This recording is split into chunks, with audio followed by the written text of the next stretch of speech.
started painting when I was 8 years old with my mom. We shared our home with elderly people so she could paint, so she could be at home with us kids and teach us how to paint, because that was the way of our lives.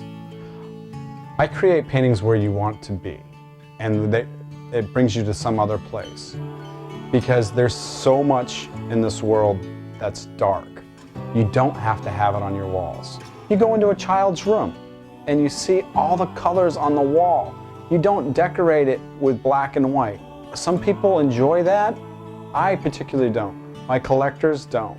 They like things that are bright, bold, and colorful. It's just like I can spot a Barton collector from across the room. You can tell by the way they walk in the room. You can tell by the way they're smiling and they're fun-loving, they're happy-go-lucky. It's just the way they feel. I mean, you know, there's no rhyme or reason, age group, but you can tell by the way people are experiencing life. That's when you know it's a Barton collector. I frame my paintings with foliage all the way around. You'll see the palm trees leaning in. It's like you're looking through the bushes. If you peek your head through a bush and then discovering something, that's where I need to be on vacation. That's the place that I need to retire. The canvas is wavy, but you don't stop and see that first. You stop because of the wavy frame. The canvas was made first. It was a canvas that I stretched too tight and it had a bow to it.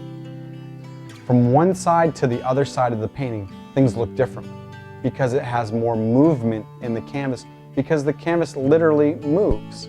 It's not a flat surface, it's a three-dimensional surface. I struggled from being dyslexic, and I was always overwhelmed, and it was like you can't read, and all the things that go along with not fitting into the mold. Because when I couldn't read, and I struggled every single day to get that frustration and this frustration that was built up, the only release that I had was to paint. The bold brushstrokes, I don't know why people enjoy them so much. I know why I enjoy them. And it is so much fun to create that texture and to be able to put a brush to the canvas and drag 4 or 5 colors through a brush. That's why I like it. People seem to respond well to it, but it's one of those things that I enjoy texture. I enjoy the texture. And people are drawn to it. My collectors are drawn to it. I think my work's timeless because everybody always wants to be somewhere else, no matter where they're at in their life. You look at it over your mantle and you go there. I want them to enjoy it. I want their children to enjoy it and their grandchildren to enjoy it. I mean, all artists would love to think their art changes the world.